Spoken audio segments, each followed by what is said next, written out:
भोंदू अशोक खरातला आज पुन्हा कोर्टात हजर करणार. एसआयटी आज कोर्टात पुरावे सादर करणार. तर काल सलग 10व्या दिवशी खरातची चौकशी.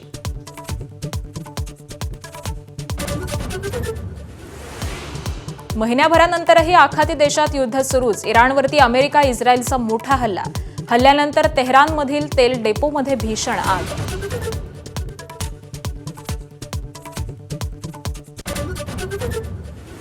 इराणसह लेबनॉनवरही हल्ले सुरूच. 250 ठिकाणांवरती इस्रायलचा हल्ला. लेबनॉनमधील शस्त्रागारावरती एअर स्ट्राईक.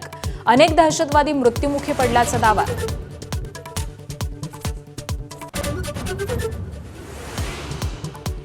एलपीजी तुटवड्यावरती केंद्र सरकारकडून पाईप गॅसचा उपाय. पाणी वीज कनेक्शनप्रमाणे आता पीएनजी कनेक्शनही मिळणार. महापालिका आणि नगरपालिकांना पाईप गॅस कनेक्शन देण्यासाठीच्या अटी शिथिल करण्याचे आदेश. राज्याला पुन्हा अवकाळी पावसाचा इशारा. 30 मार्च ते 4 एप्रिल दरम्यान वादळी वाऱ्यासह गारपिटीची शक्यता. खानदेश, मराठवाडा, पश्चिम विदर्भ आणि मध्य महाराष्ट्रामध्ये पावसाचा अंदाज.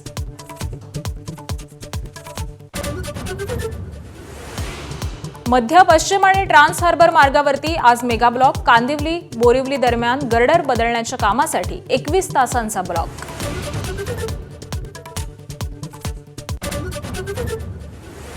गतविजेत्या बंगळुरूची यंदाच्या आयपीएल हंगामामध्ये विजयी सलामी. हैदराबादनं दिलेल्या 202 धावांचं आव्हान बंगळुरूनं अवघ्या 16व्या षटकातच गाठलं.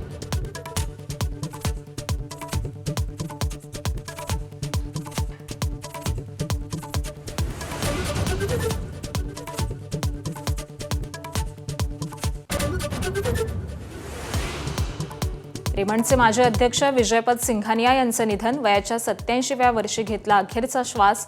आज दुपारी मुंबईतील चंदनवाडी स्मशानभूमीत अंत्यसंस्कार.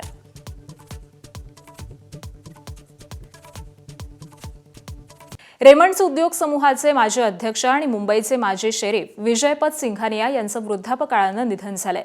ते 88 वर्षांचे होते. त्यांच्या पार्थिवावरती आज दुपारी 3 वाजता मुंबईतील चंदनवाडी स्मशानभूमीमध्ये अंत्यसंस्कार करण्यात येतील. वस्त्रोद्योग क्षेत्रातील अग्रणी म्हणून विजयपत सिंघानिया यांची ओळख होतीच, पण त्यांनी आपल्या साहसी वृत्तीनं स्वतःची वेगळी अशी ओळखही निर्माण केली होती.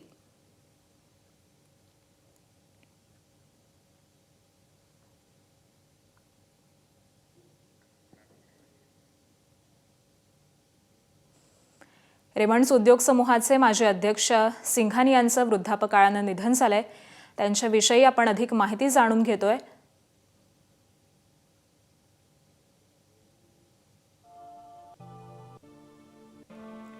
वस्त्रोद्योग क्षेत्रातील अग्रणी अशी विजयपत सिंघानिया यांची मूळ ओळख आहे. रेमंड्स समूहाच्या अध्यक्ष आणि व्यवस्थापकीय संचालक पदावरती ते 20 वर्ष कार्यरत होते.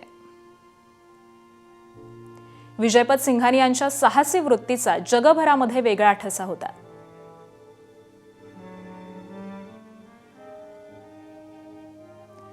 सिंघानियांचा 1988 साली मायक्रोलाइट विमानामधून लंडन दिल्ली प्रवास.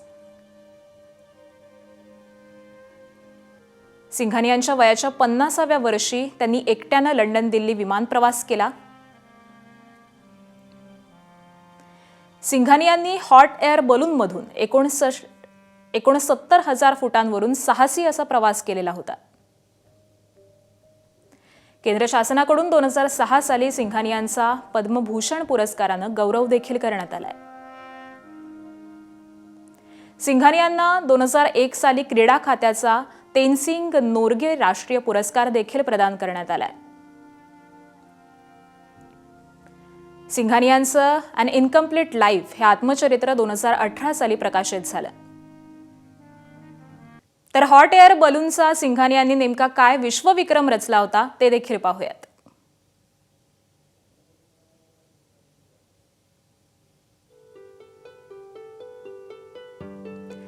2005 मध्ये हॉट एअर बलूनमध्ये सर्वाधिक उंची गाठण्याचा त्यांनी विश्वविक्रम केलाय.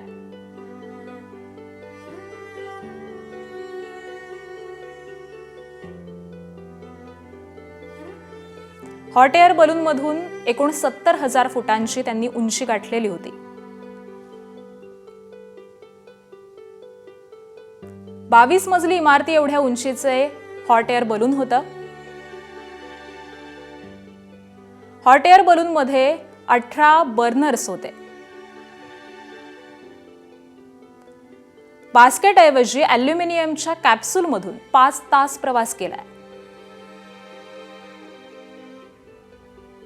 मुंबईतल्या रेसकोर्स मैदानावरून उड्डाण झालेलं होतं, तर नाशिकच्या पांचाळे गावामध्ये जमिनीवरती त्याचं लँडिंग झालं. शेकडो प्रेक्षक, वाद्यांचा बँड आणि आंतरराष्ट्रीय पत्रकार हे उपस्थित होते. तर असा हा सिंघानी यांचा विश्वविक्रम होता. भोंदूबाबा अशोक खरात प्रकरणी SIT तपासाचा फास हा अधिक घट्ट झालेला असून खरातची पोलीस कोठडी ही आज संपतीये. आज सकाळी 11 ते 12च्या दरम्यान खरातला कोर्टामध्ये हजर केलं जाणार आहे. सरकारी पक्ष आतापर्यंतच्या तपासाचा अहवाल कोर्टामध्ये मांडेल. तर महिलांचं लैंगिक शोषण, अघोरी पूजेच्या नावाखाली फसवणूक केल्याप्रकरणी काल सलग 10व्या दिवशी खरातची चौकशी करण्यात आली आहे. दरम्यान खरातच्या ओकस कार्यालयामध्ये SIT पथकाकडून चौकशी करत पंचनामा करण्यात आला. खरातचे आर्थिक व्यवहार, फोन कॉल्स आणि मोबाईलमधील रिकव्हर केलेला डेटा आज कोर्टामध्ये सादर होण्याची शक्यता आहे. त्यामुळे कोर्ट त्याला पुन्हा कोठडी सुनावणार का हे पाहणं महत्त्वाचं ठरणार आहे.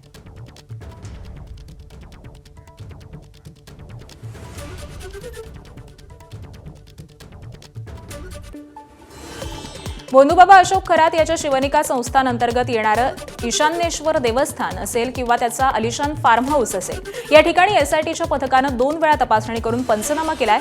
मागील सुनावणीमध्ये नरबळीची शक्यता समोर आली होती. या पार्श्वभूमीवरती आज होणाऱ्या सुनावणीमध्ये सरकार पक्ष काय बाजू मांडणार आणि भोंदूबाबा खरातच्या वकिलांकडून काय युक्तिवाद केला जाणार याकडे सगळ्यांचंच लक्ष लागलंय. दरम्यान भोंदूबाबा अशोक खरात याच्या अलिशान फार्म हाऊसमधून आढावा घेतलाय आमच्या प्रतिनिधींनी. पाहूयात.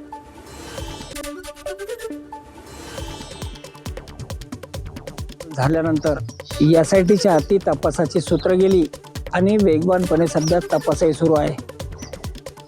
सुरुवातीला त्याला कोर्टात हजर केल्यानंतर पोलीस कोठडी देण्यात आली होती आणि त्यानंतर त्यात पुन्हा एकदा वाढ करून आज म्हणजेच 29 मार्चपर्यंत ही पोलीस कोठडी सुनावण्यात आली होती.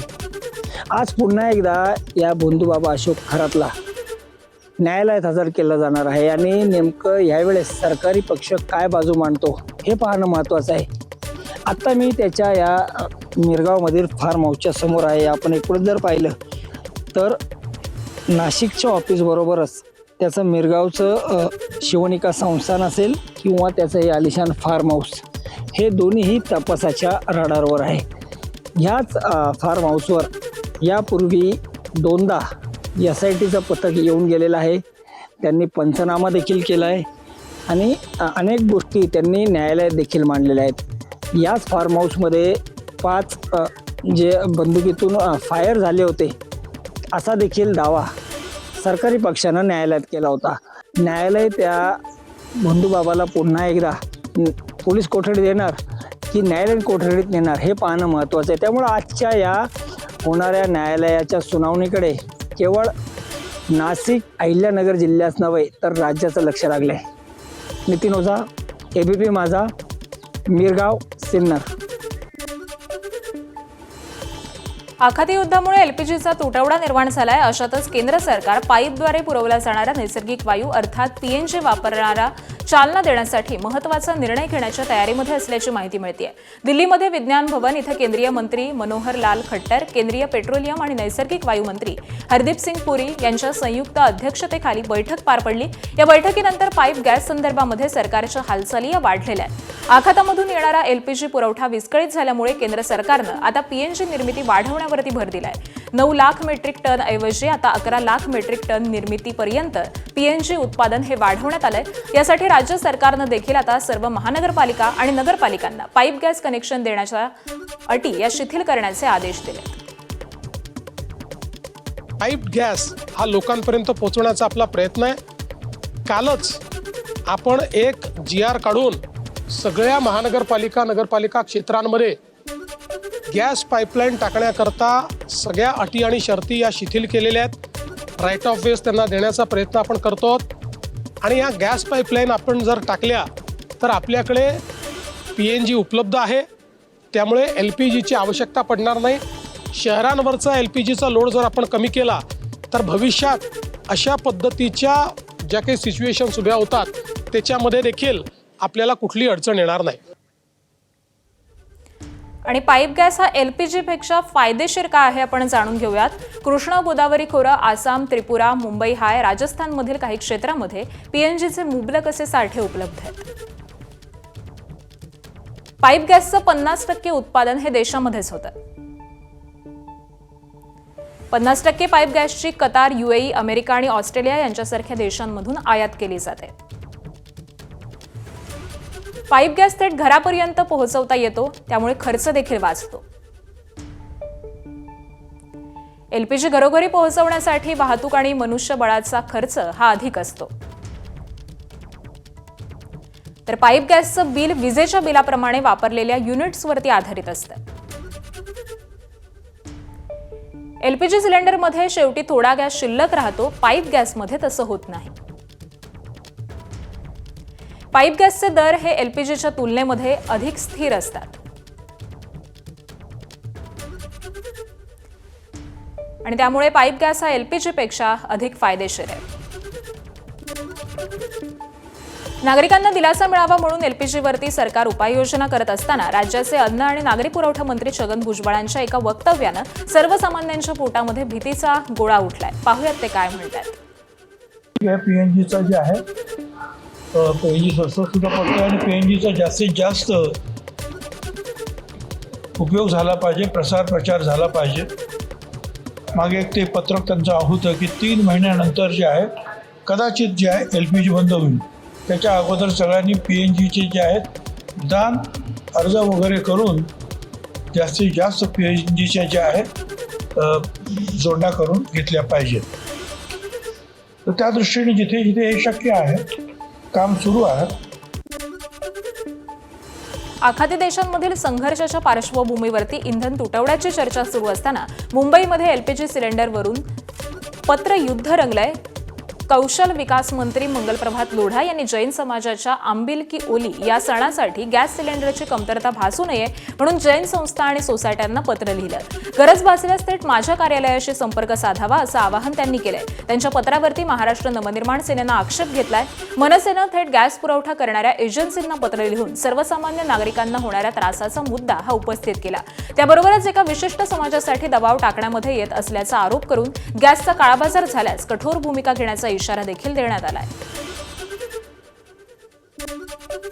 काल एक बातमी व्हायरल होती की आमदार मंगलप्रभात लोढा यांनी एक जैन समुदायाच्या एका इमारतीला एक पत्र दिलेलं होतं की तुमचा जो आत्ता जो आंबील म्हणून त्यांचा जो सण आहे त्या सण उत्सवासाठी गॅस पुरवठा जर होत नसेल तर तुम्ही माझ्याशी संपर्क करा, म्हणजे आमदारांशी, आणि आमदार त्यांना सहजरित्या गॅस पुरवठा करतील. सर्व गॅस एजन्सींना एक पत्र दिलेलं आहे की फक्त एखाद्या विशिष्ट समुदायाला तुम्ही सहजरित्या गॅस सिलेंडर उपलब्ध करून देत असाल तर महाराष्ट्र नवनिर्माण सेना ते चालून देणार नाही.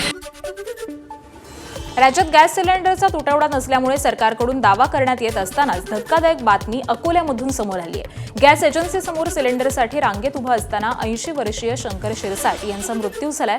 अकोल्यातील अन्वी मिर्झापूर इथं ही घटना घडली आहे. यदुराज गॅस एजन्सी इथं सिलेंडरचा नंबर लावण्यासाठी ते रांगेमध्ये उभे असताना त्यांना अचानक चक्कर आली आणि ते खाली कोसळले. यामध्ये त्यांचा मृत्यू झालाय. या घटनेमुळे परिसरामध्ये हळहळ व्यक्त केली जात असून नागरिकांमध्ये संतापाची लाट उसळली आहे. सिलेंडरसाठी लांबच लांब रांगा आणि व्यवस्थेतील त्रुटींमुळे एका सामान्य नागरिकाचा बळी गेल्याची भावना ही व्यक्त होतीये. गॅस टंचाईचा पहिला बळी गेल्याची टीका प्रकाश आंबेडकरांनी केली आहे. शंकर शिरसाट सकाळी 9 पासून उन्हामध्ये सिलेंडरसाठी रांगेत उभे होते. दुपारी 1:30च्या सुमारास त्यांचा मृत्यू झालाय. दरम्यान गॅसचा तुटवडा होण्याची कल्पना असताना नियोजन का केलं नाही असा सवाल प्रकाश आंबेडकरांनी उपस्थित केलाय. अन्वी मिर्झापूरचे वंचित बहुजन आघाडीचे माजी सरपंच शंकरराव शिरसाट हे सकाळी 9 वाजल्यापासून गॅस लाईनमध्ये उभे होते. दुपारी 1-1:30च्या दरम्यान त्यांना चक्कर आली आणि त्याचमध्ये त्यांचं निधन झालं. केंद्र सरकार, राज्य सरकार या दोघांचा मी असणारा धिक्कार करतो. आखाती देशांमधील युद्धाच्या पार्श्वभूमीवरती देशामध्ये घरगुती गॅस पुरवठ्यावरती परिणाम झालाय. अनेक ठिकाणी सिलेंडर मिळण्यामध्ये विलंब होत असून नागरिकांना टंचाईचा सामना करावा लागतोय. मात्र लातूर जिल्ह्यातील आशिव गावानं 3 वर्षांपूर्वी घेतलेला दूरदृष्टीचा निर्णय आज त्यांच्या पथ्यावरती पडताना दिसतोय. गावातील साधारण 1200 घरांपैकी जवळपास 900 घरांना सध्या पाईपलाईनद्वारे 24 तास गॅस पुरवठा हा सुरू आहे आणि त्यामुळे सिलेंडरच्या त्रासामधून गावकऱ्यांची सुटका झाली आहे. उर्वरित घरांना देखील लवकरच कनेक्शन देण्याचं काम हे हाती घेण्यात येणार असल्याची माहिती ही स्थानिक प्रशासनाकडून देण्यात आली आहे. पूर्वी गॅस आणायचं म्हणलं की आम्हाला उजनीला जावं लागत होतं आणि तिथं पाळी लावून आणावं लागत होता. कवा मिळायचा कवा नाही आणि ट्रॅव्हलिंगला जवळजवळ एका गॅसला 30 रुपये खर्च येत होता. आणि त्यावेळेस जवळपास आपल्याला हे 15 किलोचा समजा 1200 रुपयाला गॅस पडला तर आपल्याला ही 15 किलो केजी जवळजवळ आता 700 ते 800 रुपयाला पडते आणि त्याच्यात जवळजवळ 200-300 रुपयाचा ग्राहकाचा फायदा होत आहे. एकदम माफक दरामध्ये मिळत आहे गॅस. पूर्वी वितरक उजनीला होता आणि इथून आम्हाला दुसरा पर्यायी वाहन घेऊन जायचं आणि पुन्हा तिथून गॅस घेऊन यायचं. एक तर हायवेचं काम चालू होतं आणि त्याच्या अगोदर आम्हाला इतकी गैरसोय झाली की वाहन घेऊन बी जायला साधन नव्हतं गरीब लोकांकडं. सिलेंडर तिथं म्हणजे उपलब्ध असले तर मिळायचे, नाही तर मग बुकिंग करायचं, मग 4 दिवस थांबा 2 दिवस थांबा असं होतं. आणि हे इथं आल्यापासून एक फायदा असा झाला की जागेवर उपलब्ध झालं. कुठला पाहुणा आला ना आता बाबा आपल्याकडं आता गॅस नाही म्हणायचं काही कारणच बोललेलं नाही. इराणनं इराकच्या इरबिल शहरावरती हल्ला केला. मात्र अमेरिकेनं इराणचा ड्रोन हल्ला हा रोखलाय. अमेरिकेनं क्रॅम प्रणालीद्वारे हा ड्रोन हल्ला रोखला. दरम्यान इराकमधील इरबिलमध्ये अमेरिकेचं लष्करी तळही आहे.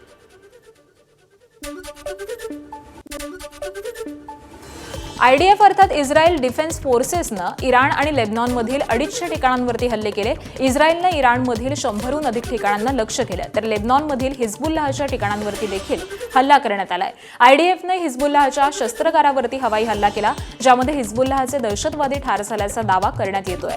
याशिवाय हल्ल्यामध्ये बॅलिस्टिक क्षेपणास्त्र कारखान्याला देखील लक्ष्य करण्यात आलंय.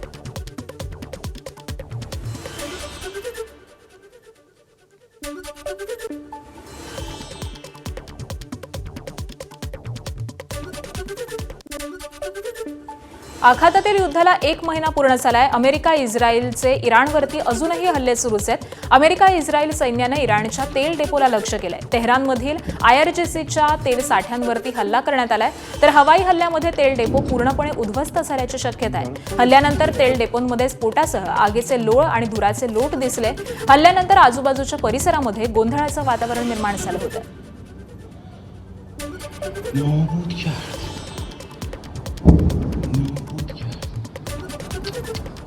महिलांचं लैंगिक शोषण करत अघोरी पूजा त्याबरोबरच फसवणूक केल्याप्रकरणी अटकेमध्ये असलेल्या अशोक खरातची काल सलग 10व्या दिवशी SIT कडून 10 तास चौकशी करण्यात आली आहे.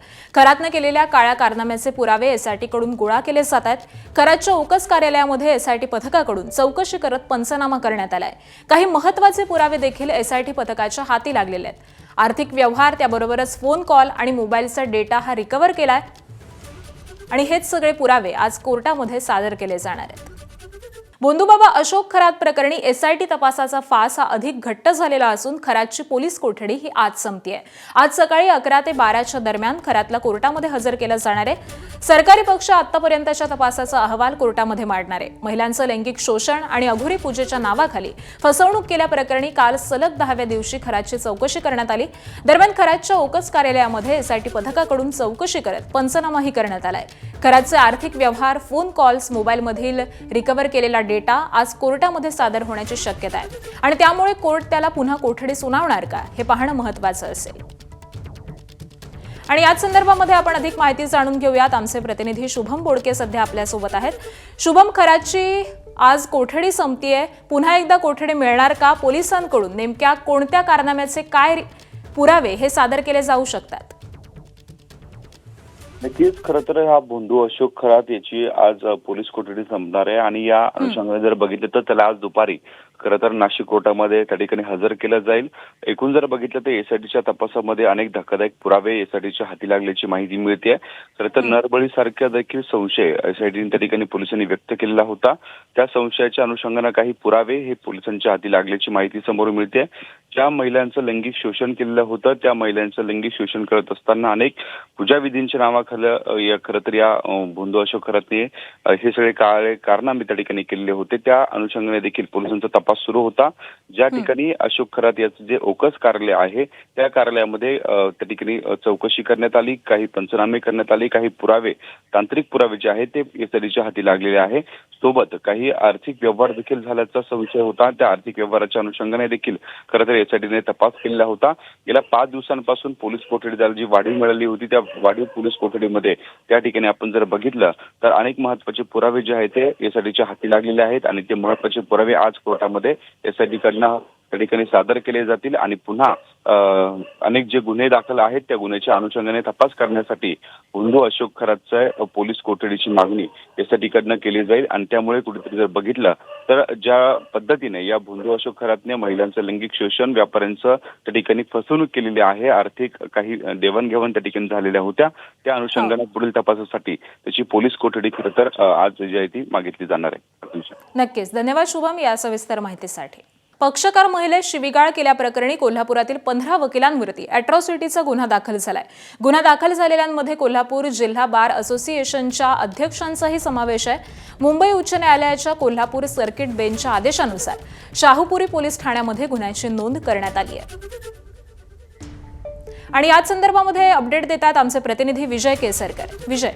आकांक्षा, खरं तर 7 मार्च रोजी जो प्रकार घडला होता कोल्हापूरच्या जिल्हा कोर्टामध्ये, त्यावेळी एक महिला पक्षकार त्या ठिकाणी सुनावणीसाठी आली होती. त्यांचा कौटुंबिक वाद होता आणि त्याच वादाच्या दरम्यान महिला पक्षकार आणि महिला वकील यांच्यामध्ये वाद निर्माण झाला. तो वाद इतका विकोपाला गेला की हाणामारीपर्यंत ते प्रकरण गेलं आणि त्याच्यानंतर वकिलांनी एक आंदोलन केलं आणि त्या आंदोलनाच्या दरम्यान जातीवाचक शिवीगाळ केल्याचा आरोप आहे तो या संबंधित महिला पक्षकार आहे त्यांनी केला आणि ती तक्रार आहे ती कोल्हापूरच्या सर्किट बेंच समोर ठेवली आणि त्याच्यानंतर सर्किट बेंचने आदेश दिले की जे सगळे वकील यामध्ये होते त्या सगळ्या वकिलांवरती गुन्हा दाखल करा आणि त्यामुळेच कोल्हापूरच्या शाहूपुरी पोलीस ठाण्यामध्ये हा गुन्हा दाखल केलेला आहे. हे प्रकरण खूप वेगळ्या पद्धतीने त्या ठिकाणी हाताळलं, कारण सर्किट बेंचने कोल्हापूर पोलिसांना देखील या सगळ्या प्रकरणी कोर्टासमोर हजर राहण्याचे आदेश दिले होते. त्यांना देखील सूचना दिल्या होत्या, सुरक्षेच्या संदर्भातल्या सूचना दिल्या होत्या. त्यामुळे आता वकिलांवरतीच गुन्हा दाखल झाल्यानं खूप मोठी चर्चा आहे ती कोल्हापूर जिल्ह्यामध्ये सुरू झाली आहे.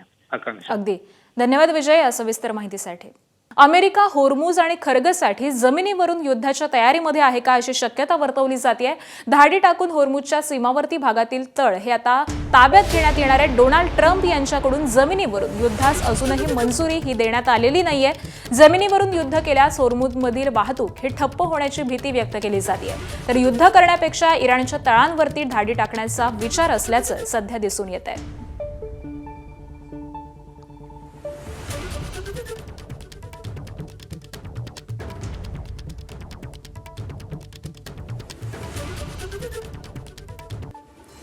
दोन्ही राष्ट्रवादीच्या विलिनीकरणाच्या चर्चेला जवळपास पूर्णविराम मिळालेला असतानाच आता पुन्हा चर्चा सुरू झाली आहे. दोन्ही पक्षातील दरीही आणखी खोल होत असली तरी दोन्ही राष्ट्रवादीनं एकत्र आलं पाहिजे अशी भावना कार्यकर्त्यांची आहे, काही पदाधिकाऱ्यांची आहे. त्यातच राष्ट्रवादीच्या विलिनीकरणाची चर्चा आज देखील होऊ शकते. फक्त यासाठी सुनेत्रा पवारांशी बोलायला हवं. राष्ट्रवादीच्या वरिष्ठ नेत्यानं या संदर्भामध्ये माहिती दिली आहे. पवार कुटुंबियांना शपथविधीला आणण्यासाठीच पार्थ पवार त्या दिवशी प्रयत्न करत होते, परंतु कुणी आले नाहीत याविषयीची खंत सर्वांनाच असल्याचं ही समजतंय. या संदर्भामध्ये सूत्रांनी याबाबत माहिती दिली आहे. इराणनं इराकच्या इरबिल शहरावरती हल्ला केला, मात्र अमेरिकेनं इराणचा ड्रोन हल्ला रोखलाय. अमेरिकेनं क्रॅम प्रणालीद्वारे हा ड्रोन हल्ला रोखलेला आहे. इराकमधील इरबिलमध्ये अमेरिकेचं लष्करी तळ आहे.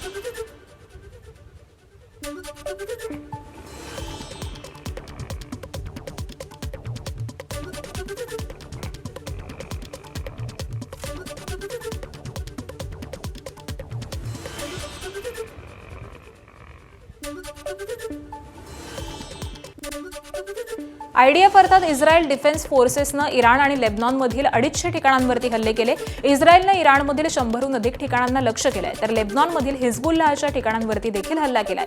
IDFनं हिजबुल्लाहच्या शस्त्रागारावरती हवाई हल्ला केला आणि ज्यामध्ये हिजबुल्लाहचे दहशतवादी ठार झाल्याचा दावा करण्यात येतोय. याशिवाय हल्ल्यामध्ये बॅलिस्टिक क्षेपणास्त्र कारखान्याला देखील लक्ष्य करण्यात आलंय.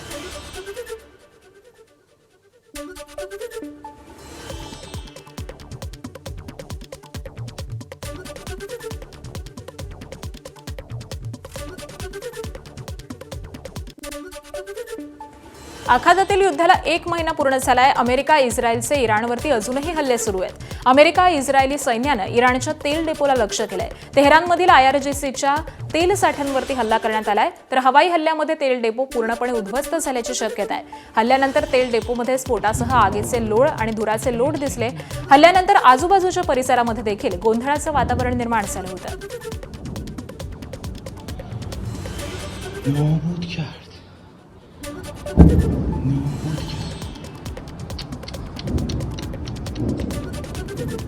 داره خودش میتونه دیگه یکی من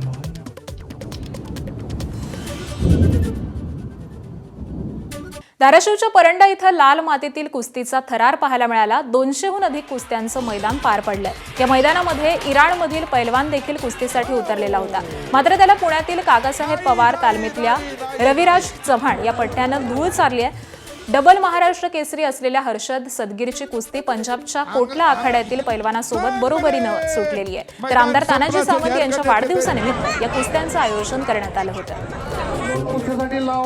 या आखाड्यामध्ये एकूण 200 कुस्त्या आपण जोडलेल्या आहेत आणि एकूण 400 मल्ल आणि तसेच आपण जे कुस्त्या खेळण्यासाठी ज्यांच्या कुस्त्या आपण नेमल्या नसतील त्यांच्या कुस्त्या आपण इथं घेत आहे.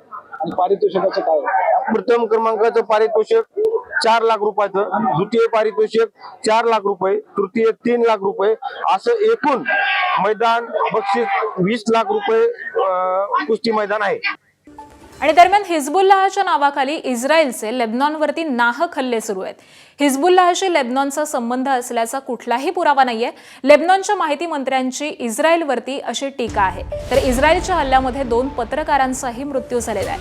हे दोन्ही विषय लेबनॉन आंतरराष्ट्रीय स्तरावरती उचलणार आहे अशी देखील माहिती सध्या समोर येते.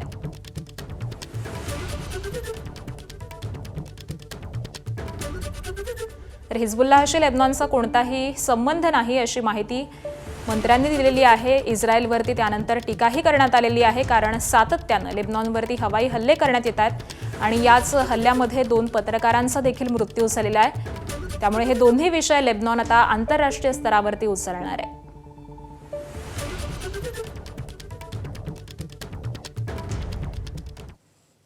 तर आखातातल्या अमेरिकेच्या विद्यापीठांवरती हल्ले करण्याची इराणची धमकी. अमेरिका इस्रायलच्या विद्यापीठांवरील हल्ल्यास जशास तसं उत्तर देणार. अमेरिका इस्रायलनं 2 विद्यापीठांवरती हल्ले केल्याचा इराणचा दावा आहे. तर उद्या दुपारी 12 वाजेपर्यंत विद्यापीठांवरील हल्ल्याचा निषेध करा अशी मागणी अमेरिका इस्रायलनं केलेली आहे. तर निषेध न केल्यास इराण देखील विद्यापीठांवरती हल्ले करेल असा इशारा देण्यात आलाय.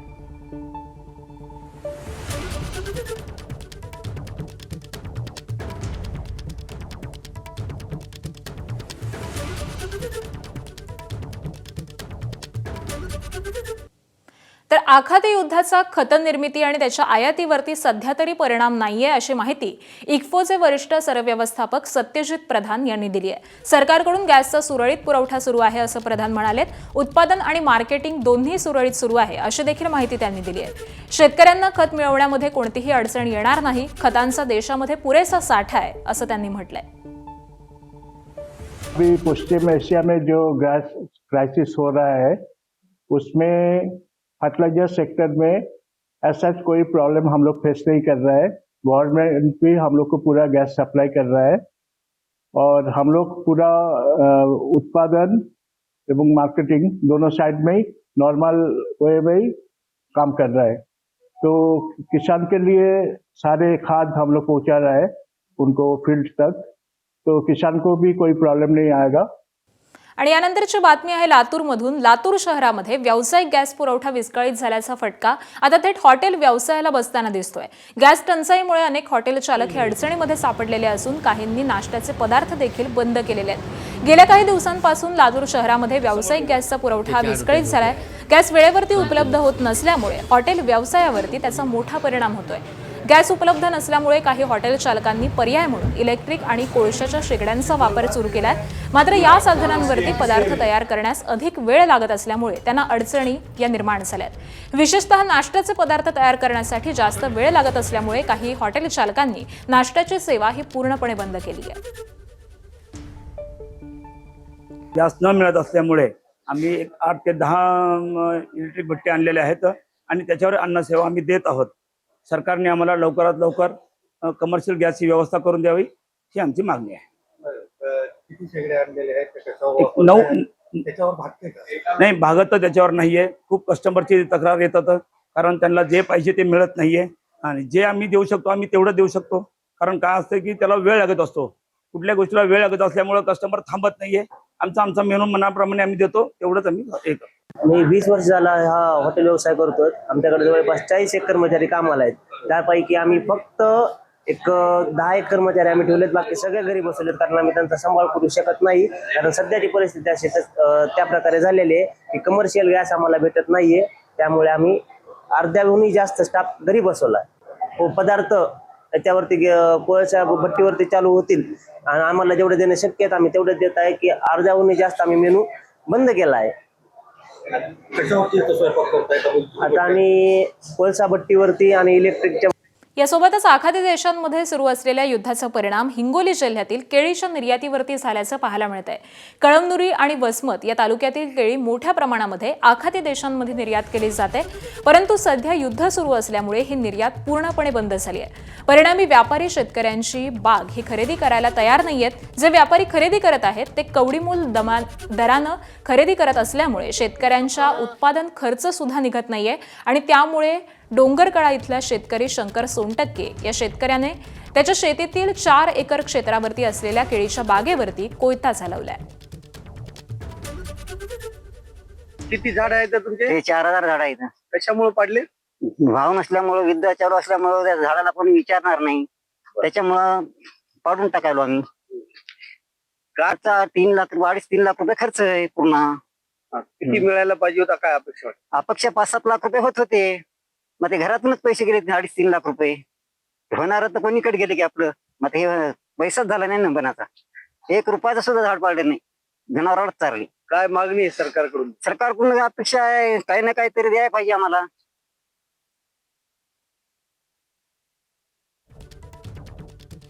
अरे बापू काय करू रे म्हणून आता लग्न कसं करू रे? भेटेल काहीतरी शासन देईल आपल्याला.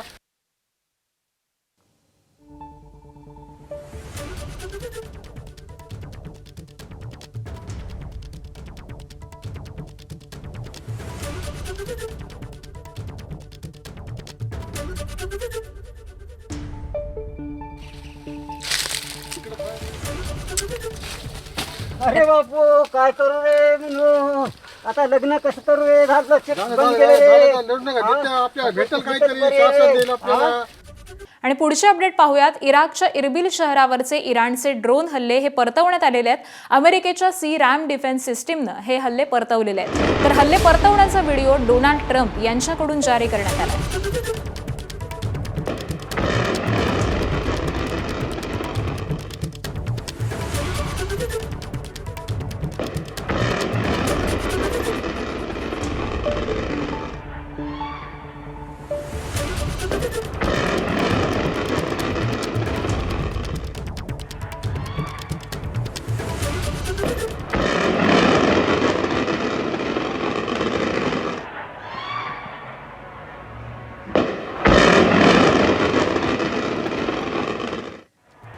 आणि यानंतर पुढची ब्रेकिंग बातमी येते छत्रपती संभाजीनगरमधून. छत्रपती संभाजीनगरमध्ये पेट्रोल मिळत नसल्यामुळे चक्क दुचाकी ही पेटवून देण्यात आलेली आहे. छत्रपती संभाजीनगरच्या सिल्लोड कन्नड रस्त्यावरती शुक्रवारी संध्याकाळी हा प्रकार घडलेला आहे. शरद गणपत भोजने असं या तरुणाचं नाव आहे. तो दारूच्या नशेमध्ये असल्याची माहिती देखील समोर आलेली आहे आणि या तरुणानं आपली दुचाकी ही चक्क पेटवून दिलेली आहे. पेट्रोल मिळत नाही या कारणामुळे त्यानं आपली दुचाकी ही पेटवलेली आहे.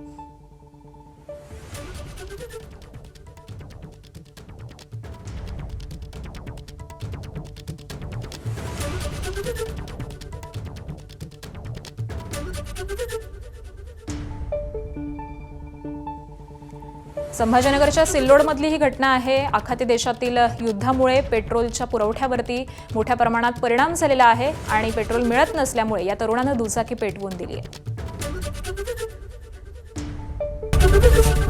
एबीपी माझा, उघडा डोळे बघा नीट.